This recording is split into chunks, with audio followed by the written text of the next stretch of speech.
So this past weekend we were in Los Angeles. We got to watch Avengers ENDGAME once again with a bunch of our friends down there and just had discussion after discussion the entire weekend.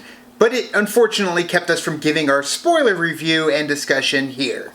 Yes, I mean, this movie had so much stuff that you kind of have to go in, kind of relax, take a breather, kind of really think about what you just saw and just process it. That's emotionally, intellectually, and granted, there are many things that we came to conclusions with, even things that I thought that I was feeling in the first round, I changed in the second round, just because a little bit more information, you lay eyes on more of the film, and you get some time to marinate and simmer with what we just witnessed. So, with that, we are going to break down the movie and what we can remember from the film beginning to end. And first off, kicking it off with Hawkeye, the way it started with kind of a continuation. If you were to take that first movie and connect it with this movie, it's almost like the scene ended with Nick Fury and Maria Hill and started right with Hawkeye. Yeah, I think it was kind of more so just a scene to put in there to kind of get the feel of where Hawkeye is, where Clint is at the moment, so that way when we jump into where he is in the future or in the later in the movie, then you kind of feel where his mind is at, where he's been. And seeing Tony Stark once again being alone, marooned, granted, like Jensen, he has a partner to kind of help him, but in this film, it wasn't enough, or at least in that moment, it wasn't enough. They did end up getting off planet, and it just stalled out, and they are left for dead. But the biggest thing was the message essentially that he's sending to Pepper Potts, and seeing how that kind of comes full circle in the end as well. Basically, Tony saying his final goodbye, and it isn't the first time we got that final goodbye. Now, granted, I was hoping for some sort of miracle that he could create or something, or he remembered something, or hell, even another ship does come flying by, and it's maybe somebody, maybe it's someone we already know, but it was Captain Marvel. She just went and got him, which to me I was kind of like, oh, like we were kind of speculating on what could happen, how would he get there, and then she just kind of went and picked him up. Yeah, I think that moment there was just kind of like, okay, now we just need Tony back, so here's Captain Marvel to bring him back. And then it just makes me realize, she was at the end of Captain Marvel. We got that post-credit scene where she showed up at the Avengers headquarters, and essentially they figured out a way to send her to him and wrangle up Tony and figure out what happened. I'm assuming that Rocket's with them. I mean, that's his ship. Sense. Yeah. That's their ship. So why wouldn't he kind of maybe know coordinates or something to it? So I just wanted Tony to save himself once again, just very similar to the way that he did in the first Iron Man. So sickly Tony. I loved how they made him so malnourished. He looked absolutely just destroyed, just emotionally and of course physically, and of course him coming back and getting to see Pepper, because that's really all that mattered, was seeing Pepper once again to him at that moment. And like the first thing he says to Captain America is, "I lost the kid," and you're just like, oh man, that's right, he lost Peter Parker, and like he failed. They all failed, and Tony is very, very upset, holding a lot of resentment towards them for not putting that suit of armor around the planet, for them wanting to fail together.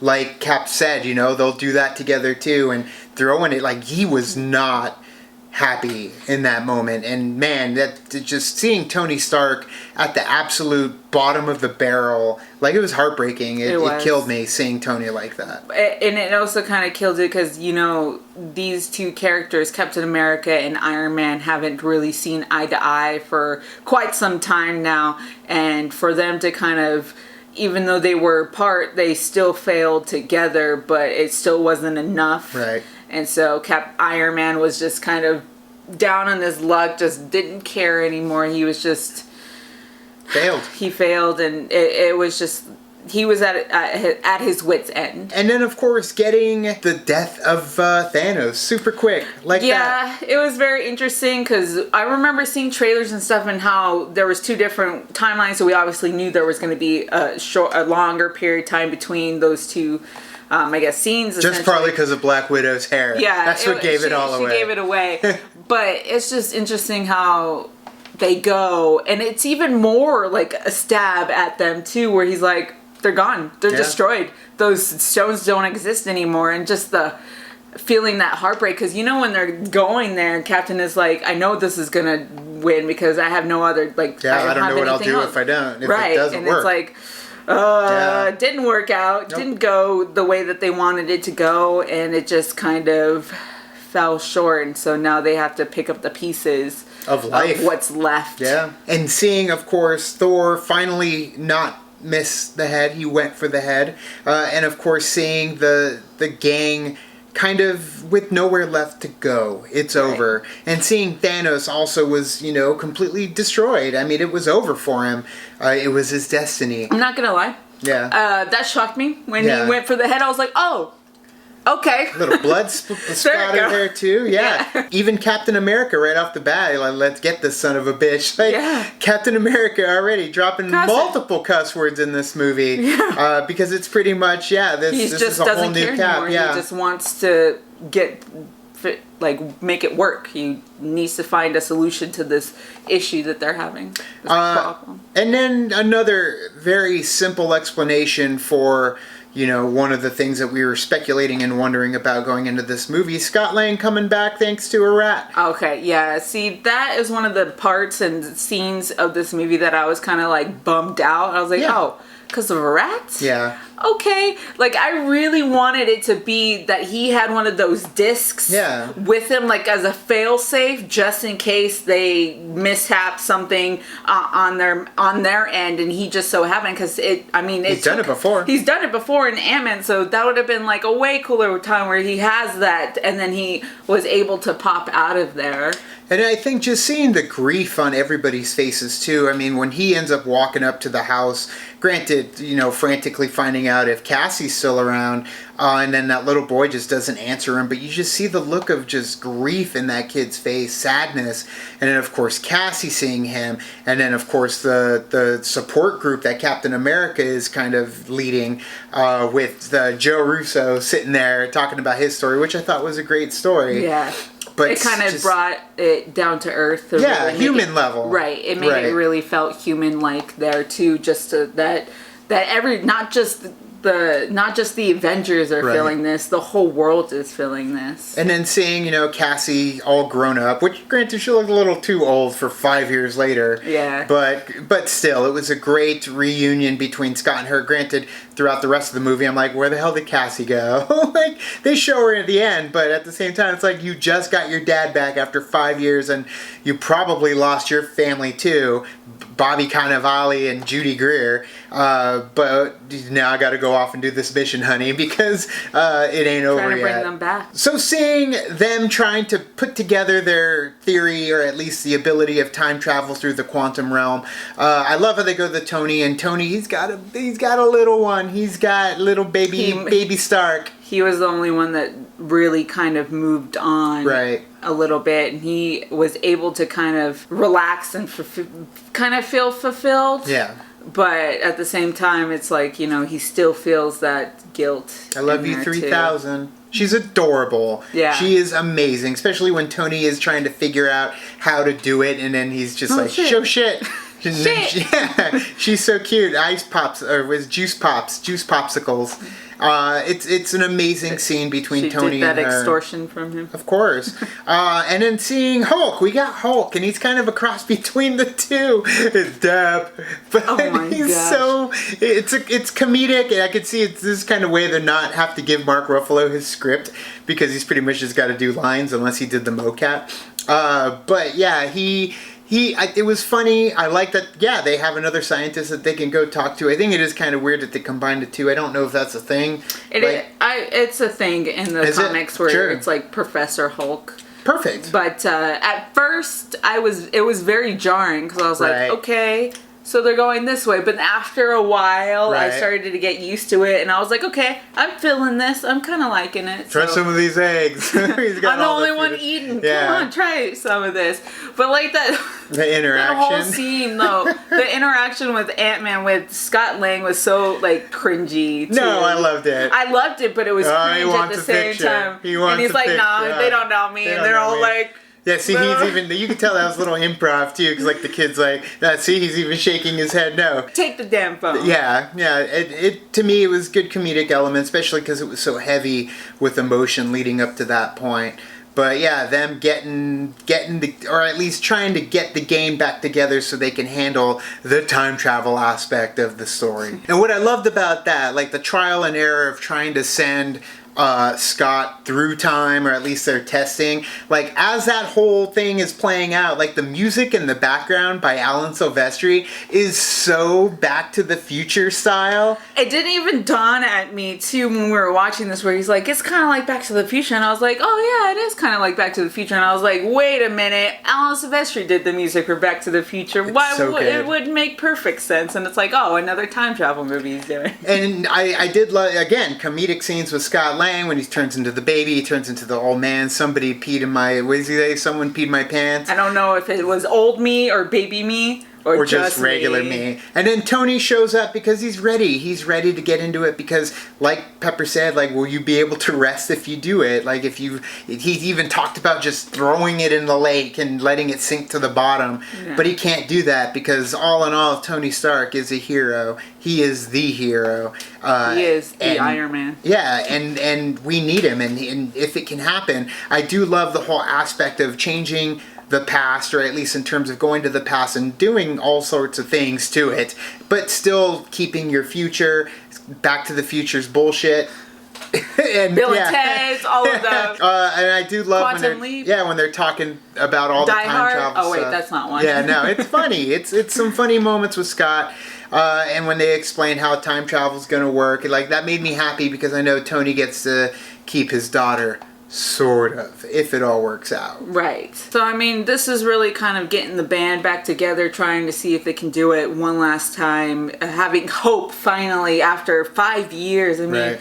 imagine just 5 years goes by and you're still just kind of holding on to something, and then all of a sudden you get this spark, and then you bring in Clint too, who's been Right. kind of ravaging all over the world, not giving a care at all to anything. And Well, then- that's not true. He's out there to basically take away the life of all the people that shouldn't have it. Right. Shouldn't have survived the snap, and they are doing awful things. So he's punishing. He's going down and laying justice upon them with, no regard for human life. It Right. doesn't matter anymore to him because those people do not deserve the gift that they have been given. But when they introduce Clint, like that whole fight that he had with the gang and the katana fighting, like it's all one take. The camera never stops. It is swinging back and forth between them, and the only time it eventually cuts is when it goes to Scarlett Johansson, when it goes to Natasha. Other than that, it's all one take. It's beautifully shot. I loved it. Seeing the pain in Ronan just trying to go and there's no way he can get his family back. He knows this, and he doesn't want the hope either because it's just, he's kind of shut that all down inside him. Granted, the grief has taken this planet by storm, and he is doing what he can to just kind of put it in his past because there is no way he's going to get them back. To the point where he's like, I'll do it. I'll go. Right. I'll be your test subject Right. because I need to know this. Although, in order to get them back, they do require another Avenger in New Asgard, which I thought that was a fun little scene with Hulk and Rocket riding around in the truck headed towards New Asgard. We finally, as soon as they showed New Asgard, I was like, yes, we're going to get Valkyrie, we're going to get Korg, we're going to get Meek. We're going to get them all together because they had to have survived. But they did make a comment about how they lost their world and then Thanos killed half of them. But then they never made mention about killing half of them again, so I feel like Thanos didn't snap them into a quarter. He just left them alone after they left the ship.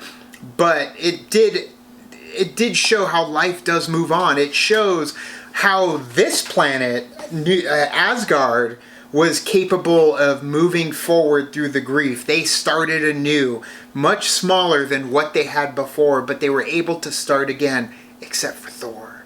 Well, sort of. I mean, he had a whole new life, playing Fortnite, eating pizza, drinking beer, lots of beer. Lots and lots of beer. I mean, just for him, I feel like he felt the brunt of it all because of what happened in Wakanda. I mean, he was there. He was there to see Thanos snap his finger, and he had even though he shot the Stormbreaker at him, it wasn't enough, and half of the universe disappeared. So I feel like he feels the brunt of that, and I feel like the way that they went with Thor is to show that reflection upon him, that he felt that by giving him the beer belly, by giving him not giving a damn about himself, really just kind of just slugging around. Depression's a hell of a thing. Yeah. Turns you into melted ice cream.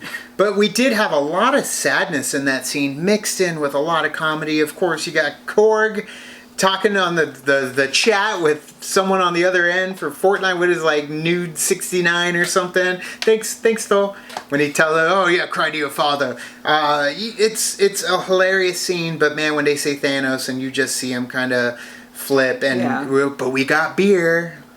What kind? Yeah. And it's just partnered up with sadness and happiness all in one, and that's what this movie was. It danced that line perfectly between the two. And then finally they're putting the plan together, and of course you got Tony's remark to Thor about Lebowski, and then when it comes to Mr. Lebowski having to basically tell the story of the stones and what they need to do, how they're going to track them down, how they're going to get them, and he just goes off on the tangent about the ether and Jane and his mom when he lost his mom, but he's just all over the place. Yeah, when they're talking about how they're going to get the stones and where they're going to get the stones, and this is where it starts to pick up a little bit in the movie itself. For me, I felt the first time that I watched it that it was kind of slow. At the beginning, I get it. They kind of have to have the exposition to get everybody rolling, get the ball rolling. But once they started saying okay, we need to get these stones. How are we going to get them? Then I was like, okay, let's go. We're about to get some stuff going.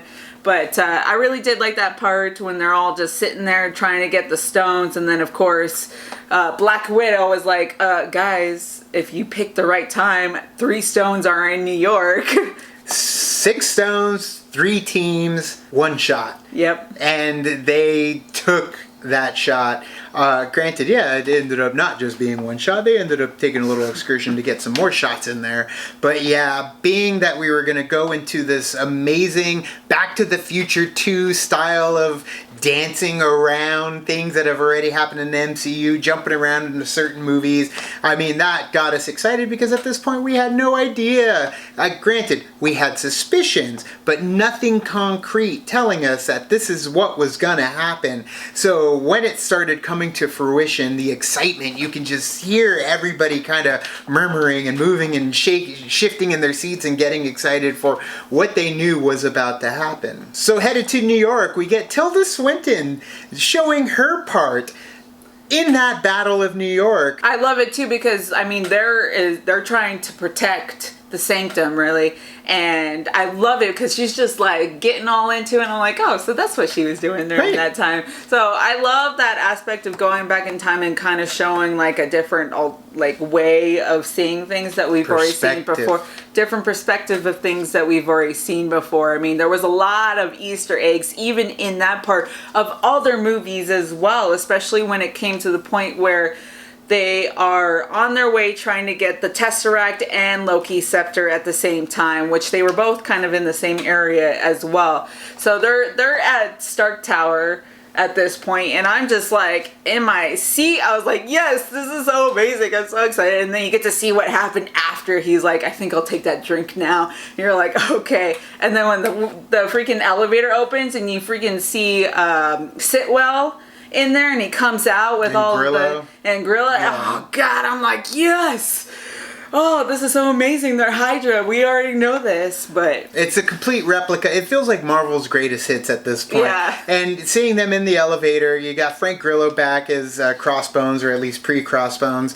And yeah, you think it's all going to go down in that elevator the exact same way it went down, but boy, does it not. And we get a tip of the hat to lore of Captain America when it comes to... oh god, Hail Hydra. Yes, that even though too, because it looked like it's about to be the exact same thing, and I'm sitting in my seat like, yes, we're gonna get it again, and then it goes a different way, but it was still amazing. Like I literally cheered out loud. Everyone, yeah, everyone did. Like everyone did. Like it was involuntary too. Yeah. I was like, oh, I hope that I'm not like annoying people in this theater. But nope, screw them. We were having a good time, as was everybody else. Yeah. Everybody was cheering. That was one of the biggest pops. Also, along with "That's America's Ass." Yeah. As far as I'm concerned, that's America's ass. But the fact when he did the Hail Hydra, and all of a sudden he has the scepter, and then of course runs into himself when Loki ends up getting his hands on the Tesseract once again, thanks to Hulk and his "no more stairs," and he's all angry about the stairs, knocks Tony over. I love how Tony is calling Ant-Man Thumbelina, Stuart Little. He's got all these little names for him, so you get to see a part of the team together that you just never got with Ant-Man being there. But Loki got the Tesseract. Will that be an effect to the TV show he's getting on Disney+? I'm pretty sure that's the way that I'm thinking that they're going, is that's the back door, the prelude of how he is alive, and that's why he has the Tesseract in that moment, because they kind of just F that timeline up. When Cap and Cap met up, thinking that he was Loki, it just kind of reminded me of when two people pick Captain America in Marvel vs. Capcom, and you got like two Captain Americas going against each other, and they get jacked up when they fall from the top of the catwalk. Yeah. And they just start crashing into everything, hitting the ground. And you can kind of see the progression between this Cap and the Cap that we know from the moments too, because he's like, I could do that. Like the Cap that he's fighting against, he's like, I could do this all day, and he's like, I know. Yeah, I know. It's just so annoying. It's so good. And then, of course, using the scepter, which everybody let out an audible, like, oh my god, when he used the scepter, he just put him to sleep. Yeah, because it's the Mind Stone, so you just kind of have to think it. And that is America's ass, indeed. Perfect moment. Oh, I love seeing a little bit of that cocky swagger coming from Cap. Seeing Redford in there again as a secretary, that was a nice little addition, because Robert Redford has retired from acting, but of course, he's a big part of the arc of Captain America. So seeing him there, it definitely brought back the feels of so many different films when they were doing this time travel bit, and of course that one was Avengers, and of course Winter Soldier. You combine all these elements together, it felt like we were home. Right. At first I was kind of like, oh damn, we didn't get to see them fighting really that much. I wanted them to join there, but what they did after that moment with the post-catch Loki, so well done that I was just on board for the entire thing, where I didn't even think anything of it before, where I was like, oh, I wanted to see them. Oh, they're fighting over here, and it's like there are two Captain Americas and two Iron Mans and two Hulks fighting in New York, but everyone's like, man, how the hell they get to that building so fast? But it's because there's actually two of them. Like, that would have been cool. But after the fact, man, they did such a good job with all the things that they were able to fit in to be able to get the scepter, but of course failing to get the Tesseract, and then coming up with the plan, of course, to be able to get the Tesseract once again. They gotta go Inception style and go a little deeper. They have to go deeper. So going back to the 70s and getting to go back to the base where we once again were in Winter Soldier and we were in the first Avenger, but kind of getting that in-between time when it was hustling and bustling, at least when it came down to what S.H.I.E.L.D. was doing in the bunker.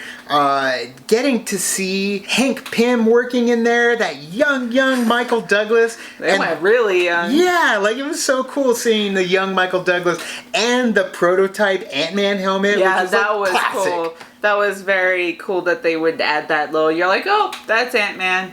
And then, of course, Howard Stark getting that amazing interaction with Tony. I mean, to me, it was they were setting up all the pieces for Tony to not make it out of this movie, and him getting that kind of closure with his dad. I mean, it's something that we never got on that level. There were little moments of respect, but this one was just like a very heartwarming connection between Tony and Howard Stark. And especially when he understands now, because he has a daughter too, so he kind of is in that boat of being a father. So seeing his father in that way, saying, where, like, it warmed my heart too. Like, I was just like, because of especially the part where he's like, there's nothing I wouldn't do for that kid. Not even born yet. Yeah. And then getting Peggy Carter to reignite the fire within Cap, that's already setting up that story that we're going to take place, or at least that future, that destiny that Cap is not going to be around anymore at the end of it, but in a different way. Because, I mean, he loves her. He absolutely loves her. And seeing her just like, that just stopped him in his tracks, seeing her once again. Yeah. And then, of course, we got Jarvis as well, bringing in Jarvis into the story. I love the fact that they did bring Jarvis from the Peggy Carter show. I did enjoy the Peggy Carter show, so to see him come to the big screen was a really good, awesome nod to it. Yeah. The big thing for me about this whole scene going back to the 70s is the Captain America music that Alan Silvestri uses in this scene, because I mean, the man created the music for Captain America, the First Avenger. It fits so well with the characters, Peggy Carter and, of course, Captain America, Steve Rogers. And him getting to dance with that music once again in this movie that he's scoring, it just felt, again, like going home when it came to the score. Hawkeye and Black Widow, having them go and talk to Red Skull and figure out that they basically got to sacrifice one of themselves to be able to achieve the Soul Stone. And the whole time when I was saying, they're going to Vormir to get the Soul Stone, in my mind, I was just so in the moment that I totally, completely forgot to the fact that one of them was not making out of there alive. Yeah. So when we got to that point, and you're like, oh shit, one of them is gonna have to go. Yeah. And I love that it was them, because you know that they have respect for each other and they love each other because they've been partners for so long that it worked for them. And it was just so heartbreaking. And that moment too, I was at the edge of my seat, just kind of like, okay, who's it gonna be? It's gonna be Clint?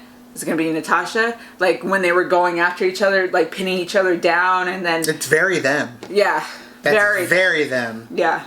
And I love that it does follow a lot of the same beats. I did hear some of our friends were like, well, I didn't like that it basically just replicated what took place in the first movie, at least when it came to the musical cues, the beats, and of course some of the same shots too. But I don't know what it was. It was just something about it that everything that happened before will happen again, so say we all, to where history repeats itself, and I just love that it did take the same beats. That music is heartbreaking, and using it against the two of them, with one of them sacrificing themselves for it, it just felt that much more of like a double dose of oomph to the heart when it ended up happening. And then Clint ended up being the one to have the stone in the end, and man, when he's just laying there and he's just so angry, it was beautiful. It was beautifully tragic.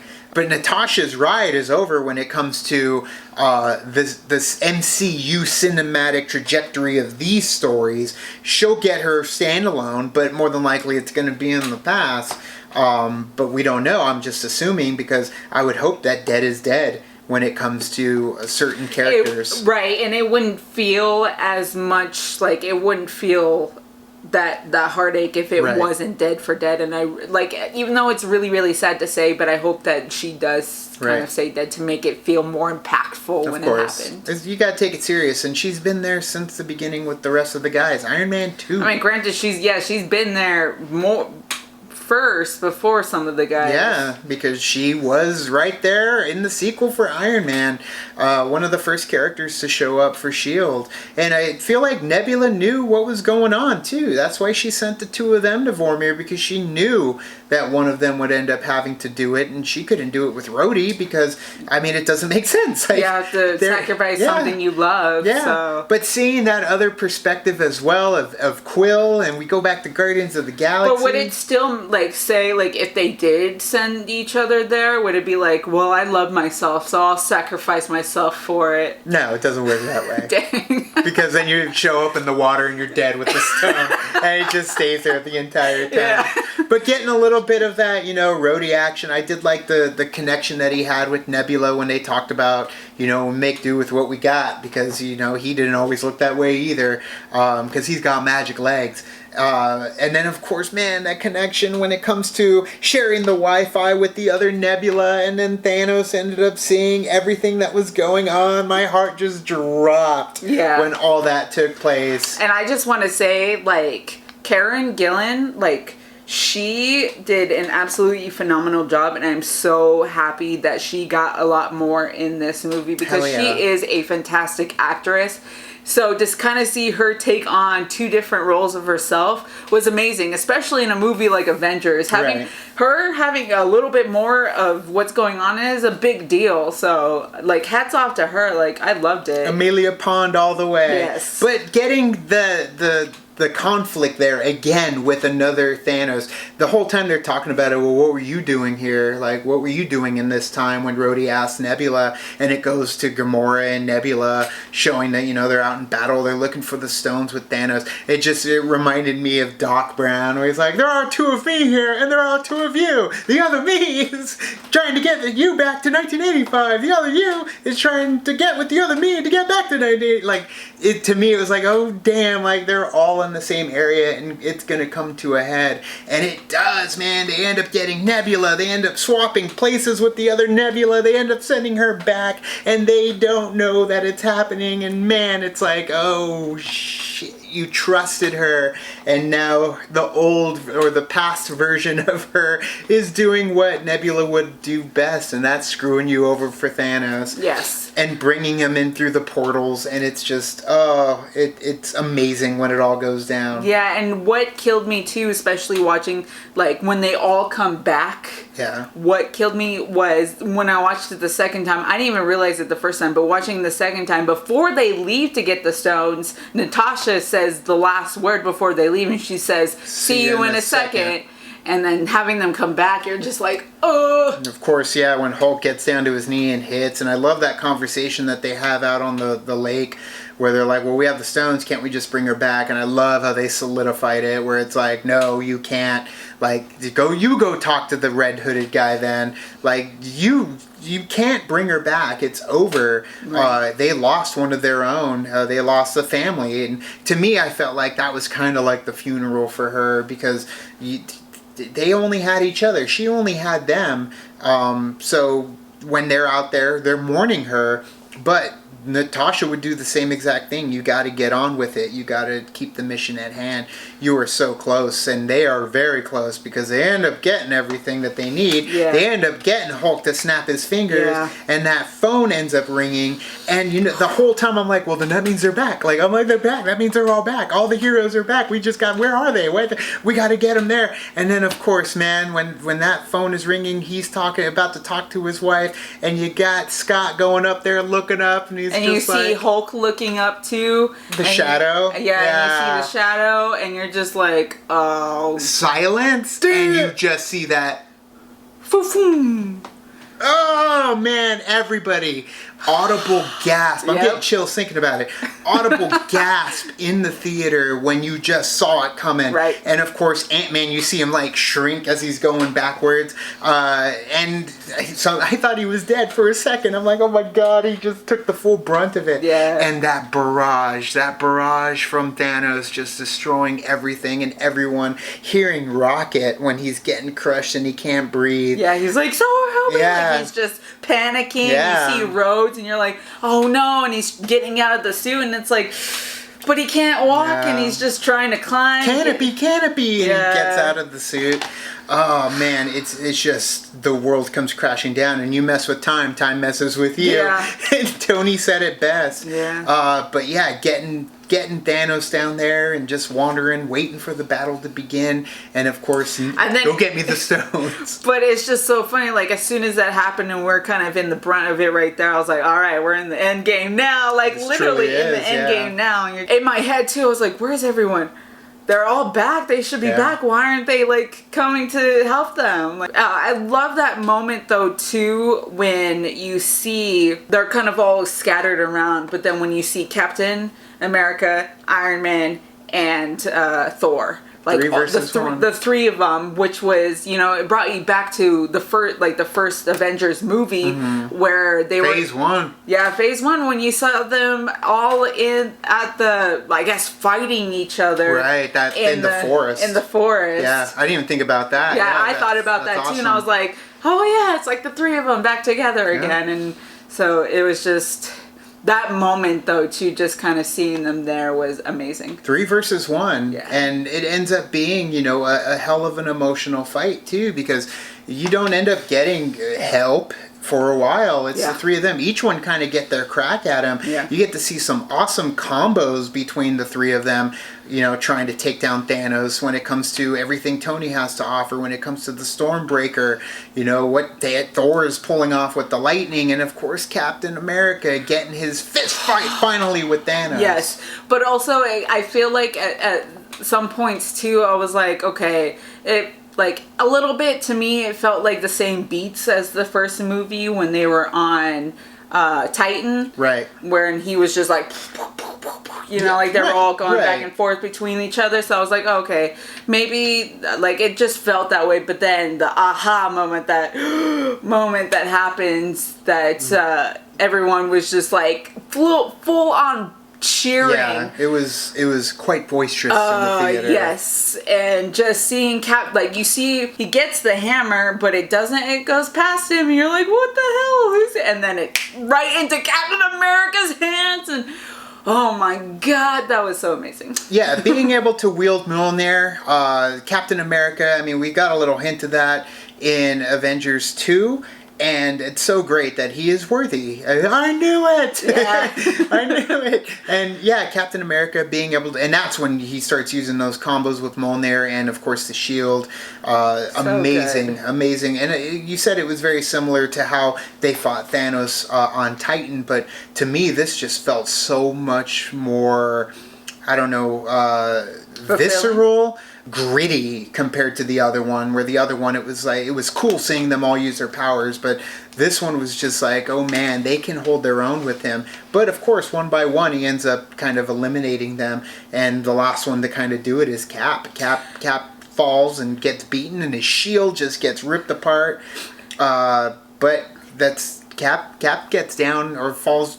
Cap always gets up when he falls down. Yes, and then of course it cuts away from that, so it savors a little bit of that battle with them, and then you go back to what's happening with Clint, because he has the gauntlet now, and he's trying to run away, and then of course the moment where you figure out that she is coming for the gauntlet. Yeah, and takes it away. And he's like, oh, hey, I knew you. And you're like, no, don't give it to her.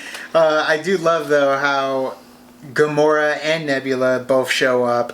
And Nebula, of course, like, she's got her hands up. Like, she's totally like, hey, don't do this, because you're me. You're going to be me. Like, just stop. And, of course, Gamora's ready to just lay waste to her if she makes a wrong move.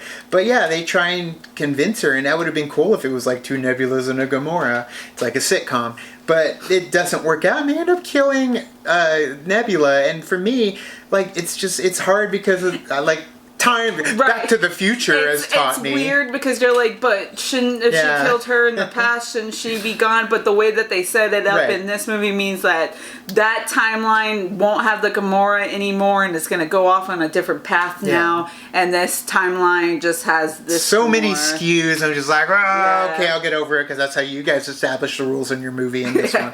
But yeah, end up, of course, Captain America standing toe to toe with Thanos once again. They've got the big gap. You've just got the endless army spewing, where it's over. There's no hope. But of course there's hope, because we know it was snapped. And of course, portals. Portals. Alan Silvestri's track Portals for Endgame. Amazingly beautiful, and it works so perfectly with the scene when you first get Wakanda opening up, and of course you've got all of them back. Having Black Panther and everyone doing the war chant just right where they left off from Infinity War coming through, and of course every other portal starting to open up when you get the entire legacy that is the MCU. And of course we get that Titan portal opening up where we get the gang, and one by one you get Drax, and then of course you get Manus, and then of course you get Spider-Man, and you get Quill, and it's like you get Doctor Strange, incredible. You get the sorcerers coming through, you get some of the Ravagers that are coming through too, which is amazing. You got Howard the Duck coming through. You got Korg and Mick. Yep. You get everybody. Yeah, the Asgard's coming through with Valkyrie, and she's on her horse. Like, just everyone coming through. And then, of course, you get that shot of Pepper Potts in her Iron Man suit as well, or her Iron suit. Woman. Yeah, and you're just like, all right, we're about to get into it. I would have loved to see a portal open up and you had Coulson and S.H.I.E.L.D. come through. Yeah. It could have been Coulson along with Nick Fury and Maria Hill, and, of course, the S.H.I.E.L.D. gang. Like, they already had Jarvis, so why not bring them back? And it could be a split second. You don't even have to focus on them. It could be, you know what? They could be there. We just haven't seen it yet because there is so much to see. There's so many to see. Like, I'm going to go see it again on Thursday, and I'm just going to be like, I want to pause it, but, I'll wait until... So much happening when it comes to those portals, and the music is just incredible, and of course they're trying to play the best game of keep away that they've ever played. Going back and forth between different shots of people fighting. Everyone gets their little moments, and that's what I do love about it, is shifting back and forth between everybody.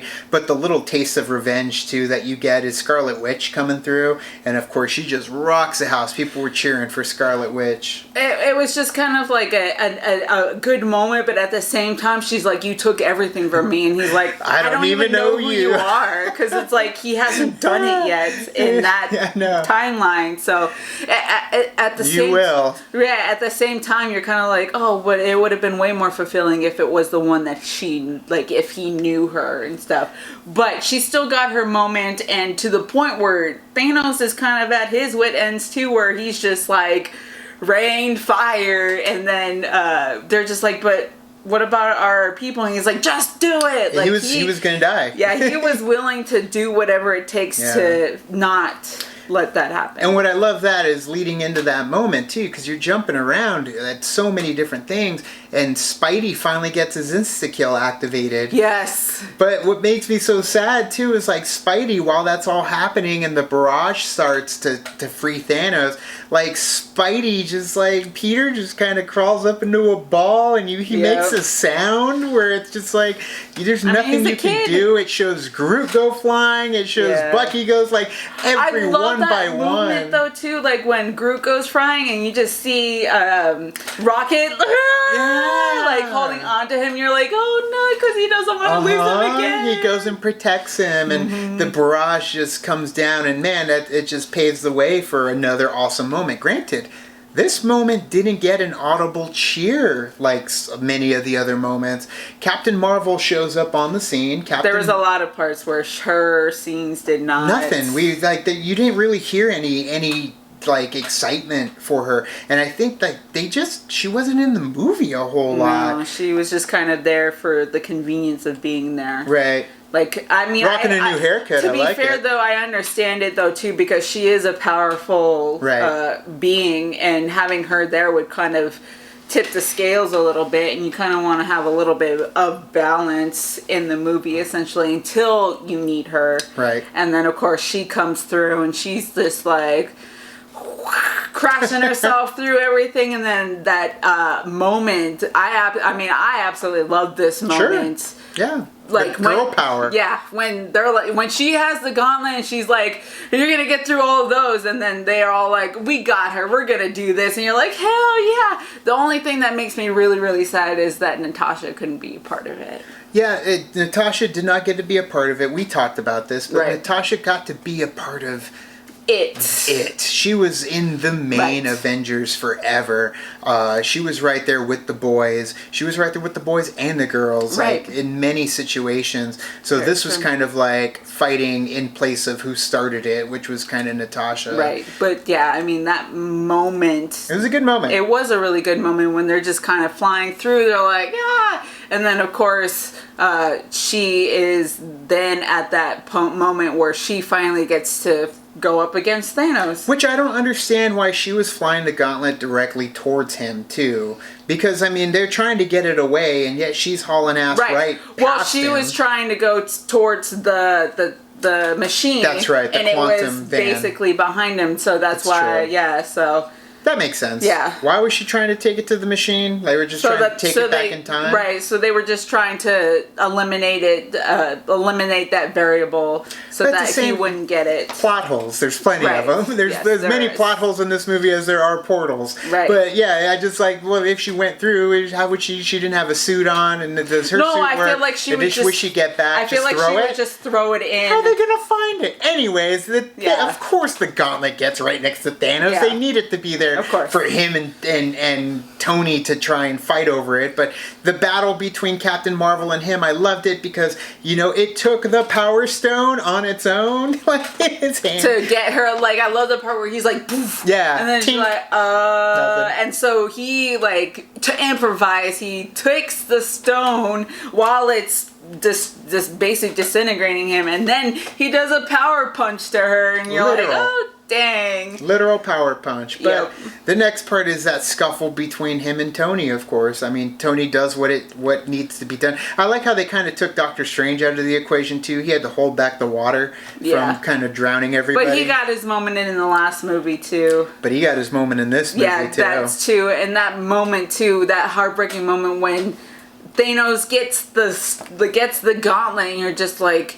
And you see Tony looking over at at Doctor Strange, and he's like, the one. And he's like, oh, I know what I need to do now.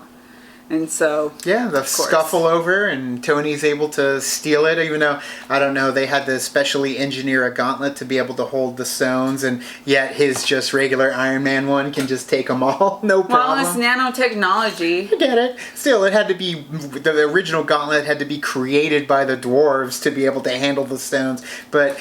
The way I think about it, other places that would the way I think about it is that is old, archaic weaponry mastership, you know? The dwarves are capable of building that technology on the border of magic.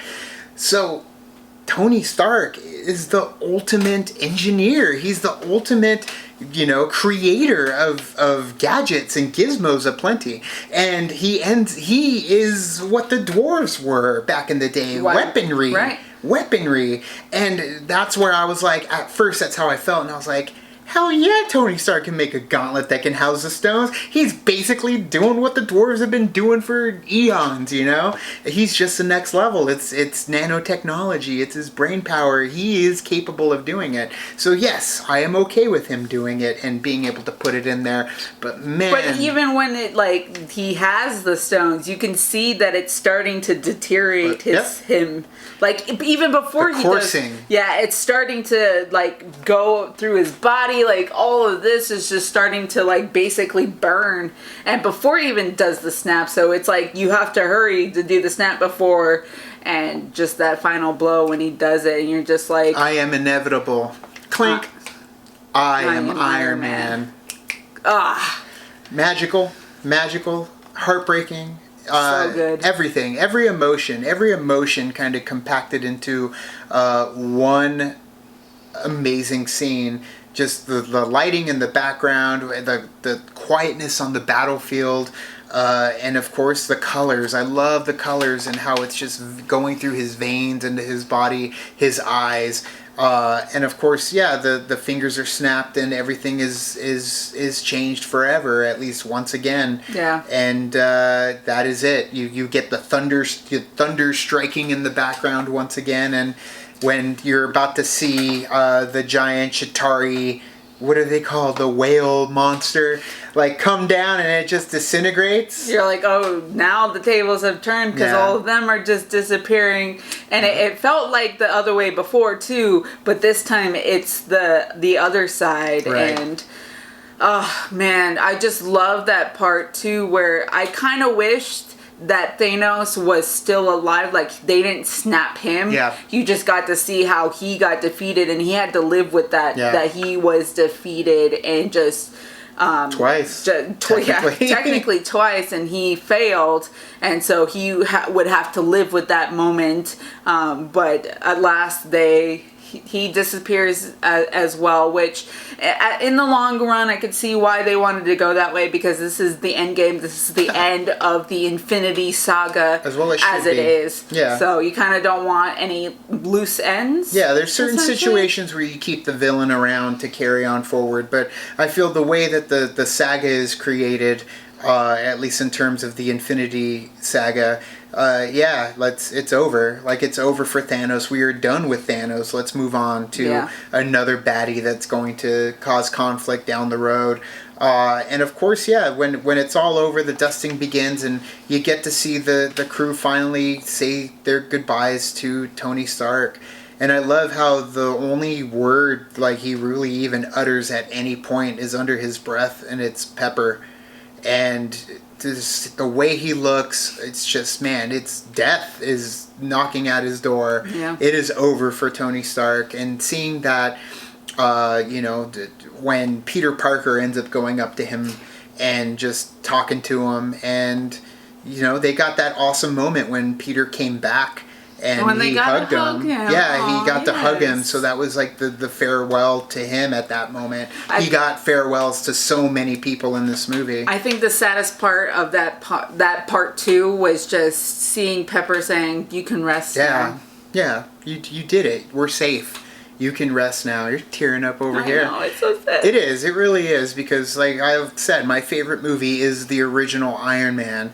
So when that took place and you're watching Tony die, essentially, after sacrificing himself for everybody, not just his daughter, but everybody in the MCU, it definitely was the best hero moment that you could ever have in a world of heroic moments. Yeah. So, and he did it. And then you get that narration, that music kicks in, which, it's funny, watching it the second time, the music that takes place during the funeral and Tony's narration, basically a reciprocation of what took place at the beginning of the movie, the music's the same. The music in the ship in the beginning is the music that they play during the funeral, which actually sounds a lot like Castaway. Alan Silvestri, he did that too. But it's Castaway for a moment, and then it shifts off to something different.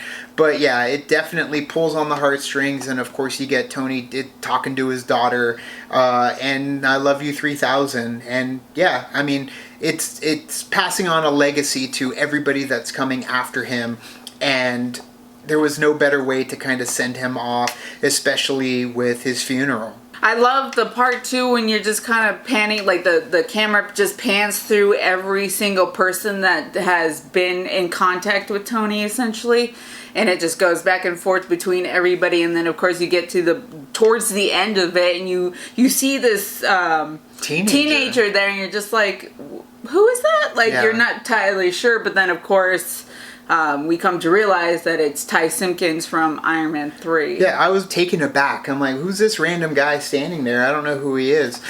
And then in the credits, I saw Ty Simpkins, and I'm like, oh my god, Ty Simpkins, Iron Man 3. Yes, like, that is so awesome that they ended up bringing Ty Simpkins back. The kid looks so much older than he did just recently, in Jurassic World. I think that was 2015, so it's been a little minute since then. But having him there, of course, Thunderbolt Ross, the Guardians of the Galaxy, Falcon and Bucky and Cap and Scarlet Witch, and of course Nick Fury being the last one to pop up back there with Captain Marvel in her awesome black pantsuit. Yeah. And yeah, I mean, everything about it. Happy's there, and you get that one moment too with Happy and Tony's daughter where it's just like, you hungry? Like, I want cheeseburgers. And that look on Happy's face, Like, that's what kind of brought me to pieces, was Happy's face when basically she's Tony. He's like, yeah, your dad liked cheeseburgers. She's gonna be really smart too. Yeah, she is. I mean, she was going into the garage and found Pepper's suit already, so that's true. She likes it in there.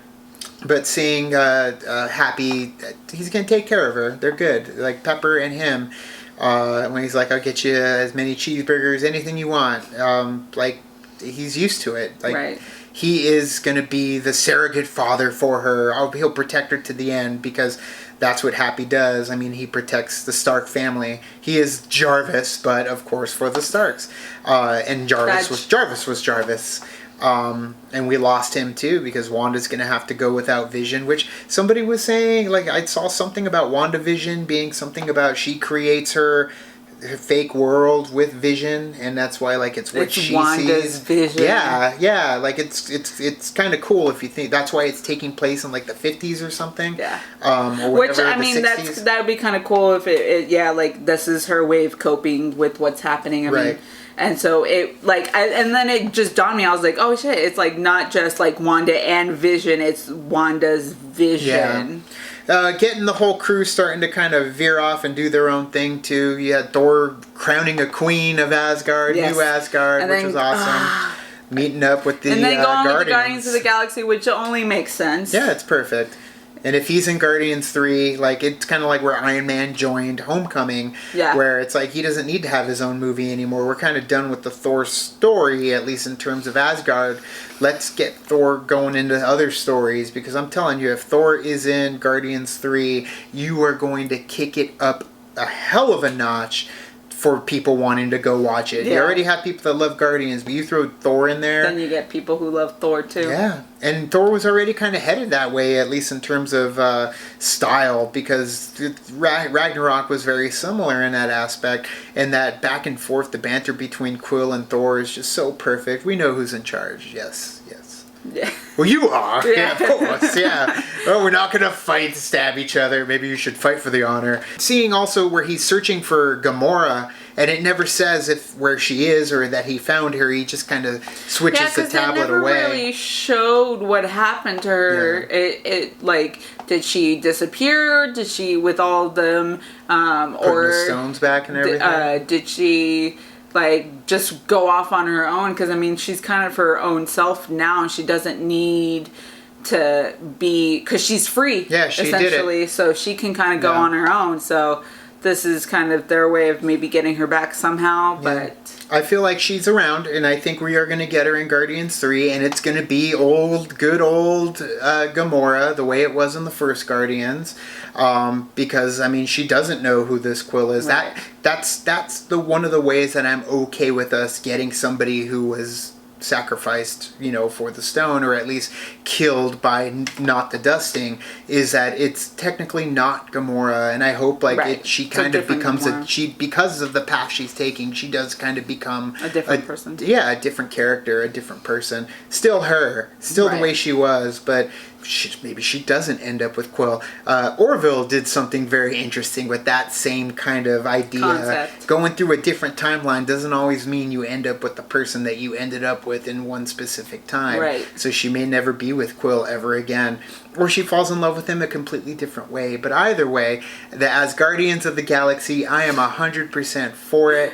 I did kind of find it weird that we did see Peter Parker back at high school, so yeah. It's been 5 years, so the people who weren't dusted, they're out of high school already. Yeah, they graduated already. And what about the teachers? You just all of a sudden got to bring everyone back in. All right, Martin Starr was there, like, all right, this is where we left off today. But I mean, 5 years ago. The teachers, that's their job, so obviously we don't know if they got dusted too, so right, but even if they get dusted, that's still their job. It's not like they're going to high school for 4 years. Too many questions, Mr. Wayne. Too many questions. But Zendaya did just recently post something saying, like, watching Endgame and knowing what I know about Far From Home, and it's like, what does that mean, Zendaya? What do you know? Yeah, what do you know? So it kind of gives you like that whole, like, oh dang, like, we maybe haven't even seen anything in terms of the trailers or what's to show us. So that would be a hell of a way to kind of get introduced to the world post-Snap, other than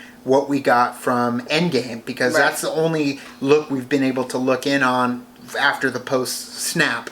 Right. So because we didn't get with Captain Marvel because we went back.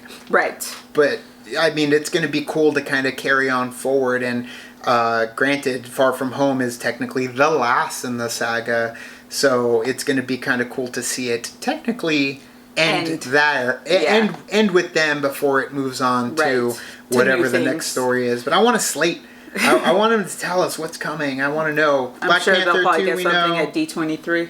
Yeah, D23, and then you never know, maybe San Diego Comic-Con. We will be there for that. That's if they decide to show up this year. Now, one character that we've kind of left off to for the end, Captain America, when they try to have to go and take those stones back to their original timelines, or else, like the ancient one, the Sorcerer Supreme said about you need to put them back, or else these timelines are going to be going in different directions. So he goes and does that, and then of course he doesn't come back, and he kind of stays in the past to have a life like Tony told him to get. Some of that life Tony told me to get. Yes, and so just to kind of see him there, it was good. I mean, at first I was like, but why did you do that way? Like, why are you ending it that way? But I get it.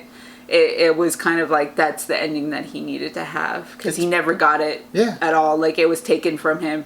So for him to go back, that was cool. And it even kind of leaves off that you can bring him back if you want to, too, because even if he went back, but there are certain things about that scene too, and then giving the shield to Falcon, to Sam, and I know that some people are like, well, why didn't he just give it to Bucky instead? But Bucky already knew what was going on. He already knew that he wasn't coming back. Like, they had that moment, especially that moment I loved when they were talking to each other, where he's like, don't do anything stupid. Don't do anything stupid. And he's like, how can I? You're taking all the stupid with you. And I was like, yes, that was from the first Avenger, from Captain America.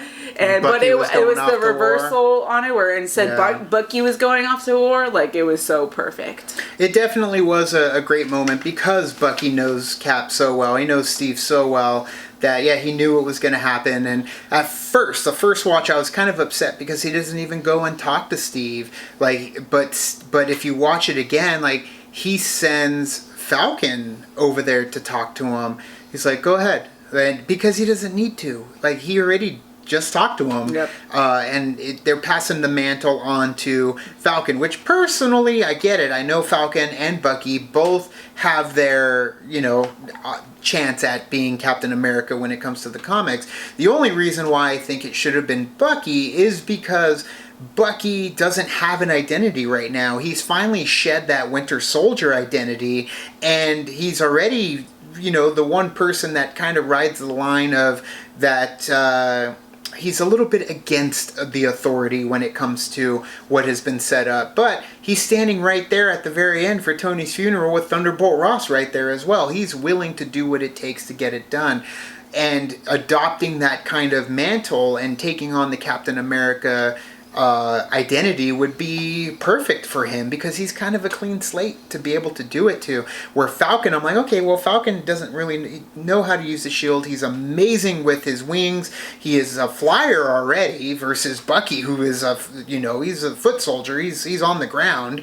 And you've got this learning curve now that we have when it comes to Falcon, that he's got to kind of change everything to become Cap. Not to mention, he's not a super soldier like Bucky is, and of course Cap was. So it's like, are we going to inject him with something to make him a super soldier? Because, like, he's agile, he's quick, he's a flyer, but when it comes to being a brute strength, a force, that's not what Falcon is. That's what Bucky is. So for me, it was kind of like, okay, well, they obviously have an idea on what's going to happen. We're probably going to get Bucky into some other storyline.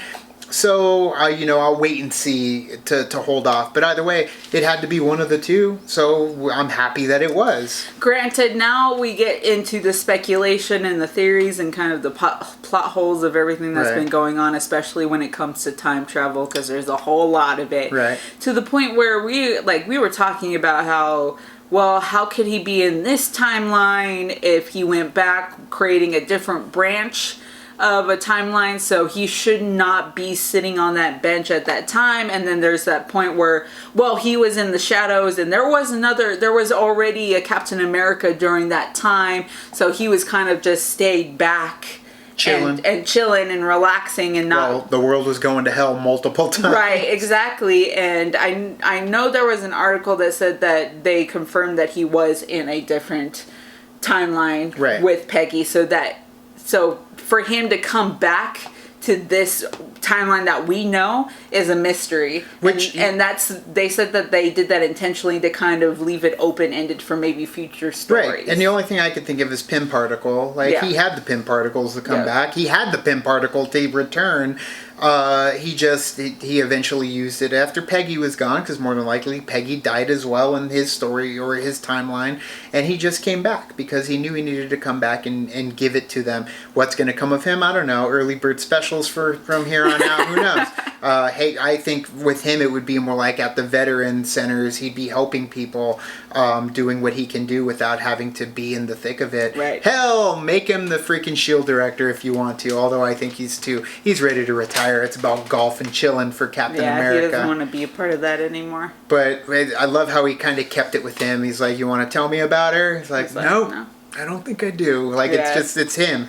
It's for himself. And the different timelines and all that. There are several different timelines now. Different multiverses now. Tons. Now, the only thing that we were talking about where it was a little confusing is if they put the stones back, isn't that supposed to, would they say, cut the branches or trim the branches and kind of clean it all up so that way there isn't anything looming? But at the same time, if that's the case, then that means Loki taking the Tesseract shouldn't matter at all, because that should get cut off. And then Captain America living in that other timeline shouldn't matter. And the only reason it matters is because he has the Pym Particle. But it's by putting all the stones back, shouldn't that have cleared the path when it comes to all those branch timelines? Or I think for me, this should just mean specific ones because they were protecting the realm. I think it was just specific ones when you were protecting the realm, because I think that stone that Loki takes is the same stone that they take from 1970. So then putting it back, it just kind of made that one okay. Right. But you still have that branch because Loki took the stone from that part. It doesn't take its. It doesn't follow the way that it's supposed to follow in that timeline, and it veers off in a different direction. So they still have that branch, and I mean the fact too, that other timeline where Thanos is no longer exists, and so basically he doesn't exist in two worlds now, or two multiverses now, because they erased him from existence. Right. In that one too, and they erased Nebula in that existence as well. Yeah, and Gamora, and the Black Order, and the entire Chitauri army. Basically, everybody. So I mean, it's a peaceful world. I'd go live in that one. Well, I was just thinking that too, but then you still have Rowan the Accuser out there. But we know he'll end up meeting his fate too. Eventually, but not Guardians because of the Galaxy will kill him. What's left of the Guardians of the Galaxy, even if they don't exist anymore. They still exist over there. They just knocked Quill out. He probably woke up. But but that he's going to take a different... Yeah, he'll still get the stone. Yeah, but then he'll get in a different direction. Which I did love that part where he's listening to the music and you get to see it from the other perspective where he's just singing and you don't hear the music. But it's that point too where it's because then he takes the stone to go somewhere else, and that's where he meets Gamora, and that's where he meets Groot and Rocket. But then if it's he never does that, and he doesn't meet them, it's it goes in a different direction. Right. So it's all these different stories that you could take. That's why I feel when she said if you put all the stones back, it'll basically clean it all up. I think that was their way of saying, don't worry about it. It's nice and clean. That's what they want you to think. But then if they go off and say that Loki has the stone and that's how they make his TV show, then that kind of brushes everything is fine, right? Which is not. Now the credits also were an amazing addition to this movie when it comes down to basically going through everybody's names and showing that out of focus image behind it. Yeah. I loved it. It was beautiful. It was perfect. Yeah, showing different scenes from other movies that they badge. All the movies. Every it was movie so they were good, in. and especially when it got down to the core from the original Avengers movie where you had their names and then their signature. That was good. I love that because it was just kind of these are the people that we started out with, and then of course you ended with Tony. The primary team. Robert Downey Jr. Yeah, and then at the end of the credits, the very end, obviously no post-credit scene, Right. but from what I could tell, it was Tony hammering down on the anvil, building the first Iron Man suit to be able to escape the cave. So beautifully well constructed, and just in terms of visuals and in terms of heart and emotion and characters, and giving us those little character moments, as well as the comedy and the action and the drama and the sadness, everything about it, just tucking in whatever they could, little references.